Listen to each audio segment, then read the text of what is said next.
ಮೇಲೆ ಈ ಒಂದು ಕಾರ್ಯಕ್ರಮದ ಅಧ್ಯಕ್ಷತೆಯನ್ನು ವಹಿಸಿರುವಂಥವರು ಹಾಗೂ ನನ್ನ ಈ ಒಂದು ಕಾರ್ಯಕ್ರಮದ ಇಂದಿನ ಪ್ರೇರಕ ಶಕ್ತಿಯೂ ಆಗಿರುವಂಥ ನಮ್ಮ ರಮೇಶ್ ಅವರೇ ಹಾಗೂ ನಮ್ಮ ಪಂಚಾಯಿತಿ ಅಭಿವೃದ್ಧಿ ಅಧಿಕಾರಿಗಳಾದ ರಘುರವರೇ ಹಾಗೂ ದಮ್ಮದಿವಿಗೆಯ ಟ್ರಸ್ಟ್ನ ಅಧ್ಯಕ್ಷರು ಹಾಗೂ ನನ್ನ ಮಾರ್ಗದರ್ಶಕರು ಆದಂಥ ಮಲ್ಲಿಕಾರ್ಜುನ್ರವರೇ, ಅಬಕಾರಿ ಅಧೀಕ್ಷಕರಾದಂಥ ಪ್ರದೀಪ್ ಸರ್ ಅವರೇ, ನಾಗರಾಜು ಸರ್ ಅವರೇ, ಚಂದ್ರೂರವರೇ,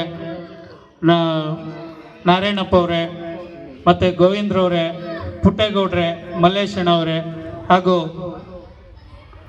ವೇದಿಕೆ ಮೇಲಿರುವಂಥ ರೂಪರವರೇ ಮತ್ತು ಎಲ್ಲರಿಗೂ ಮತ್ತು ನಿಮ್ಮೆಲ್ಲರಿಗೂ ನಮಸ್ಕಾರ.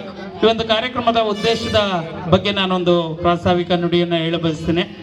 ಬಂಧುಗಳೇ, ನಮ್ಮ ಗ್ರಾಮ ಶ್ರೀರಾಮಚಂದ್ರನ ಒಂದು ಐತಿಹಾಸಿಕ ಪೌರಾಣಿಕ ಕ್ಷೇತ್ರವಾಗಿ ಇವತ್ತಿನ ದಿನ ಖ್ಯಾತಿ ಗಳಿಸಬೇಕಾಗಿತ್ತು. ಆದರೆ ಎಲ್ಲೋ ನಮ್ಮ ಊರು ಕುಖ್ಯಾತಿ ಗಳಿಸ್ತಾ ಇದೆ. ಬೇರೆ ಏನೋ ಕಾರಣಗಳಿಗೆ ಕುಖ್ಯಾತಿ, ಬಂಗಿ ಸೊಪ್ಪು, ಅಕ್ರಮ ಮದ್ಯ ಮಾರಾಟ, ಈ ರೀತಿ ವಿಚಾರಗಳಿಗೆ ನಮ್ಮ ಗ್ರಾಮ ಕುಖ್ಯಾತಿ ಆಗ್ತಾ ಇದೆ. ನೀವೆಲ್ಲ ಒಂದನ್ನು ಜ್ಞಾಪಕ ಇಟ್ಕೊಳ್ಬೇಕು. ಒಂದು ಕಥೆಯನ್ನು ಹೇಳ್ತೀನಿ, ಪುರಾಣದ ಒಂದು ಕಥೆಯನ್ನು. ಕೃಷ್ಣ ಬಲರಾಮನಿಗೆ ಹೇಳ್ತಾನಂತೆ, ತನ್ನ ಸಂತತಿ ಎಲ್ಲ ನಾಶ ಆದಾಗ ಅಳ್ತಾ ಹೇಳ್ತಾನಂತೆ, ತಮ್ಮ ಕೃಷ್ಣ ಯಾಕೆ ಹೀಗಾಯ್ತು ಅಂತ. ಆಗ ಕೃಷ್ಣ ಪರಮಾತ್ಮ ಹೇಳ್ತಾರಂತೆ, ಅಣ್ಣ ಹಳೇದನ್ನ ನೆನಪು ಮಾಡ್ಕೋ, ನಾನು ನೀನು ದೇವಾಸುರ ಯುದ್ಧಕ್ಕೆ ಹೋಗಿದ್ವಿ, ಅಲ್ಲಿ ಯಕ್ಷರು ಒಂದು ಪಾನೀಯವನ್ನ ಕುಡಿತಾ ಕೂತಿದ್ರು, ನೀನು ಅಲ್ಲೋಗಿ ಅದನ್ನ ಕುಡಿದೆ, ಅದರಿಂದ ಮತ್ತಿನಲ್ಲಿ ತೇಲಾಡ್ತಾ ಇದನ್ನ ನನಗೆ ಹೇಳ್ಕೊಟ್ರಿ ಅಂತ ಹೇಳ್ಬಿಟ್ಟು ಯಕ್ಷರನ್ನ ಕೇಳಿದೆ. ಯಕ್ಷರಿಂದ ಕಲೆಯನ್ನ ಕಲ್ತ್ಕೊಂಡೆ. ನಾನು ಪರಿಪರಿಯಾಗಿ ಹೇಳಿದ್ರು ಕೂಡ ನೀನು ಅವತ್ತಿನ ದಿನ ಕೇಳಲಿಲ್ಲ. ಅದನ್ನ ತೆಗೆದುಕೊಂಡು ಬಂದು ಯದುಕುಲದವ್ರಿಗೆಲ್ಲ ಆ ಒಂದು ವಿದ್ಯೆಯನ್ನು ಕಲಿಸ್ಕೊಟ್ಟೆ. ಆ ಪಾನೀಯನ್ನ ಕುಡಿದಂತ ಜನ ಮತ್ತಿನಿಂದ ತೇಲಾಡ್ತಾ ಇದ್ರು. ಈ ಒಂದು ಮತ್ತಿನಿಂದನೇ ಒಂದು ದುರ್ವಾಸ ಮುನಿಗಳ ಹತ್ರ ಹೋಗಿ ಕೃಷ್ಣನ ಮಗನನ್ನ ಸೀರೆ ಉಡಿಸಿ ಕರ್ಕೊಂಡು ಹೋಗ್ಬಿಟ್ಟು ಒಂದು ಮುನಿಗಳನ್ನ ಅವಮಾನಿಸ್ತಾರೆ. ಯಾವ ರೀತಿ ಯಾವ ಮಗು ಹುಟ್ಟುತ್ತೆ ಅಂತ. ಈ ಸಾಮನಿಗೆ ಒಂದು ಒನಕೆ ಹುಟ್ಟುತ್ತೆ, ಅದರಿಂದನೇ ನಿಮ್ಮ ಯದುಕುಲ ನಾಶ ಆಗುತ್ತೆ ಅಂತ. ಮುಂದೆ ಆ ಸಾಮನ ಹೊಟ್ಟೆಯಲ್ಲಿ ಒಂದು ಒನಕೆ ಹುಟ್ಟುತ್ತೆ. ಅದನ್ನ ಅವರೆಲ್ಲ ಭಯದಿಂದ ಅದನ್ನ ತೇದು ಬಟ್ಟೆಯಿಂದ ಒಂದು ಚೂಪಾದ ಇದಾಗಿ ಬಿಟ್ಬಿಡ್ತಾರಂತೆ ನೀರಿಗೆ. ಮುಂದೆ ಅದೇ ಒಂದು ಪಾನೀಯವನ್ನ ಕುಡಿದು ಒಡೆದಾಡುವಂತ ಸಂದರ್ಭದಲ್ಲಿ ಆ ಕೈಗೆ ಸಿಕ್ಕುವಂತ ಜೊಂಡು, ಆ ಏನು ಮರದ ಪುಡಿಯಾಗಿತ್ತು ಅದು ಜೊಂಡಾಗಿ ಬೆಳೆದಿತ್ತು. ಒಂದೊಂದು ಕೈಗೆ ಬಂದ ತಕ್ಷಣ ಒನಕೆ ಆಗ್ತಿತ್ತಂತೆ. ಎಲ್ಲರೂ ಒಡೆದಾಡಿ ಯದುಕುಲ ನಾಶ ಆಯ್ತಂತೆ. ಇದು ಪೌರಾಣಿಕ ಕತೆ. ಆ ಪಾನೀಯದ ಹೆಸರೇ ಸಾರಾಯಿ. ಆ ಸಾರಾಯಿಯಿಂದ ನಾವು ನೀವೆಲ್ಲ ಒಂದು ನಂಬುವಂತ ಯದುಕುಲನೇ ನಾಶ ಆಗಿತ್ತು ಅಂತ ಹೇಳಿದ್ರೆ, ನಮ್ಮ ಮನುಕುಲದ ಬಗ್ಗೆ ನಾವು ನೀವೆಲ್ಲ ಯೋಚನೆ ಮಾಡಬೇಕಾಗಿದೆ. ಬಂಧುಗಳೇ, ಇವತ್ತು ಎಷ್ಟೋ ಪ್ರತಿಯೊಂದು ಸಾವಿಲ್ಲದ ಮನೆ ಸಾಸಿವೆ ಸಿಗುತ್ತೆ, ಆದ್ರೆ ಸಾರಾಯಿಯಿಂದ ಕುಡಿದು ಸತ್ತವರ ಮನೆ ಯಾವುದೇ ಒಂದು ಗ್ರಾಮದಲ್ಲಿ ಹುಡುಕಿದ್ರು ಕೂಡ ಪ್ರತಿಯೊಂದು ಮನೆಗಳಲ್ಲೂ ಕೂಡ ಸಾವುಗಳಾಗಿರುತ್ತೆ. ಕೊರೋನಾ ಬಂದಾಗ ಸಮರೋಪಾದಿಯಲ್ಲಿ ಕೆಲವೇ ಸಾವುಗಳು. ಕೊರೋನಾ ಲೆಕ್ಕ ಆಗ್ತು ಅಂತ ಹೇಳಿದ್ರೆ ಸಾವಿರಾರು ಸಾವುಗಳಾಗಿದೆ ಅಷ್ಟೇ. ಸರ್ಕಾರ ಎಷ್ಟೊಂದು ಮುತುವರ್ಜಿ ವಹಿಸು, ಲಾಕ್ ಡೌನ್ ಮಾಡ್ತು, ನಿಮ್ಮೆಲ್ಲ ಆರೋಗ್ಯದ ಬಗ್ಗೆ ಲಸಿಕೆಗಳನ್ನ ಕಂಡುಹಿಡಿತು, ಲಸಿಕೆಗಳನ್ನ ನೀವೆಲ್ಲರೂ ಉಪಯೋಗಿಸ್ಲೇಬೇಕು ಆ ರೀತಿ ಮಾಡ್ತು.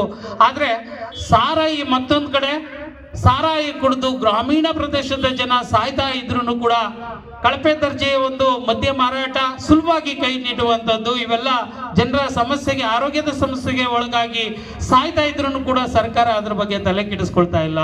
ಆ ಒಂದು ನಿಟ್ಟಿನಲ್ಲಿ ನಮ್ಮ ಒಂದು ಗ್ರಾಮ ಇನ್ನು ಮುಂದೆ ಸಾವಿನ ಸಂಖ್ಯೆ ಕಡಿಮೆ ಆಗಬೇಕು ಅನ್ನುವಂಥ ನಿಟ್ಟಿನಲ್ಲಿ ಸಾರಾಯಿ ಸುಲಭವಾಗಿ ನಿಲ್ಲಬಾರದು ಯಾರಿಗೂ ಅನ್ನೋ ಒಂದು ದೃಷ್ಟಿಯಿಂದ ನಾವು ಅಕ್ರಮ ಮದ್ಯ ಮಾರಾಟದ ವಿರುದ್ಧ ಆಗಿ ಒಂದು ಹೋರಾಡ್ತಾ ಬಂದೆ. ಇಡೀ ಎಲ್ಲ ಪಂಚಾಯತಿನೂ ಕೂಡ ನನಗೆ ಸಹಕಾರವನ್ನು ನೀಡಿದೆ. ಹಾಗಾಗಿ ಎಲ್ಲ ಒಂದು ಪಂಚಾಯತಿ ಸರ್ವ ಸದಸ್ಯರನ್ನು ಕೂಡ ಒಂದು ನಿರ್ಣಯವನ್ನು ಕೈಗೊಂಡಿದ್ದಾರೆ. ನಮ್ಮ ಗ್ರಾಮ ಪಂಚಾಯತಿ ವ್ಯಾಪ್ತಿಯಲ್ಲಿ ಇನ್ನು ಮುಂದೆ ಅಕ್ರಮ ಮದ್ಯ ಮಾರಾಟಗಳು ನಿಷೇಧ ಆಗಬೇಕು ಅನ್ನುವಂಥ ದೃಷ್ಟಿನಲ್ಲಿ ಇಡೀ ರಾಮನಗರ ಜಿಲ್ಲೆಯಲ್ಲೇ ಯಾವ ಪಂಚಾಯಿತಿಯು ಕೈಗೊಳ್ಳದಂತ ಒಂದು ಪವಿತ್ರವಾದಂತ ಬಲವಾದ ನಿರ್ಣಯವನ್ನ ನಮ್ಮ ಗ್ರಾಮ ಪಂಚಾಯಿತಿ ಹೊಸದುರ್ಗ ಗ್ರಾಮ ಪಂಚಾಯಿತಿಯ ಅಧ್ಯಕ್ಷರು, ಅಭಿವೃದ್ಧಿ ಅಧಿಕಾರಿಗಳು ಹಾಗೂ ಪದಾಧಿಕಾರಿಗಳು ಕೈಗೊಂಡಿದ್ದಾರೆ. ಇದು ನಿಜವಾಗ್ಲೂ ಐತಿಹಾಸಿಕ ನಿರ್ಧಾರ. ಅದನ್ನ ನಾನು ಕೃತಜ್ಞತೆಗಳನ್ನು ಸಲ್ಲಿಸ್ತೀನಿ. ಇಂದಿನ ದಿನ ಯಾವುದೇ ಪಂಚಾಯತಿಯನ್ನು ಕೂಡ, ಯಾಕಂದ್ರೆ ಸಾರಾಯಿ ಕೊಟ್ಟ ಅವರು ಅಧಿಕಾರಕ್ಕೆ ಬರುವಂತದ್ದು, ಆದರೆ ಅದನ್ನ ವಿರೋಧಿಸಿ ನಾವೊಂದು ಶ್ರೀರಾಮ ದೇವಸ್ಥಾನವನ್ನ ಅದರ ಪಾವಿತ್ರ್ಯತೆಯನ್ನ ಕಾಪಾಡೋಣ ಅನ್ನುವಂಥ ದೃಷ್ಟಿನಲ್ಲಿ ನಮ್ಮ ಗ್ರಾಮ ಪಂಚಾಯತಿ ಮುಂದಾಗಿದೆ. ಅದಕ್ಕಾಗಿ ನಾನು ಅಭಿನಂದನೆಗಳನ್ನು ಧನ್ಯವಾದಗಳನ್ನು ಸಮರ್ಪಿಸ್ತೇನೆ. ಆ ಒಂದು ನಿಟ್ಟಿನಲ್ಲಿ ಈ ಒಂದು ಕಾರ್ಯಕ್ರಮವನ್ನು ನನ್ನ ಟ್ರಸ್ಟ್ನ ನಾನು ಒಂದು ಟ್ರಸ್ಟನ್ನು ಸ್ಥಾಪಿಸಿ 2015ರಲ್ಲೇ ಇಲ್ಲೊಂದು ಸ್ಟ್ರೈಕ್ ಮಾಡಿದೆ. ಆಗ ನನಗೆ ಫಲ ಕೊಡಲಿಲ್ಲ. ಆದರೆ ಇವತ್ತೊಂದು ದಿನ ಒಂದು ಶಕ್ತಿಯಾಗಿ ನನ್ನ ಟ್ರಸ್ಟ್ ನನಗೆ ಬಲವಾಗಿದೆ. ಹಾಗಾಗಿ ಒಂದು ಸಾಮಾಜಿಕ ಕಾರ್ಯಗಳನ್ನು ನಾನು ಒಳ್ಳೆಯ ಕೆಲಸಗಳನ್ನು ಮಾಡ್ತಾ ಹೋಗ್ತಾ ಇದ್ದೀನಿ. ಜನ ನನ್ನನ್ನು ಸ್ವೀಕರಿಸ್ತಾ ಇದ್ದಾರೆ, ಆಶೀರ್ವಾದಿಸ್ತಾ ಇದ್ದಾರೆ. ಅದರ ಫಲನೇ ಒಂದು ಕಾರ್ಯಕ್ರಮ. ಈ ಒಂದು ಕಾರ್ಯಕ್ರಮವನ್ನು ಯಶಸ್ವಿಯಾಗಿ ಸ್ಥಾಪನೆಗೊಳಿಸುವಂಥ ನಿಟ್ಟಿನಲ್ಲಿ ಇವತ್ತೊಂದು ದಿನ ನಮ್ಮ ಅಧ್ಯಕ್ಷರು ತಮ್ಮ ಅಧ್ಯಕ್ಷ ಭಾಷಣದಲ್ಲಿ ಅದನ್ನು ವಿಚಾರವನ್ನು ವ್ಯಕ್ತಪಡಿಸ್ತಾರೆ.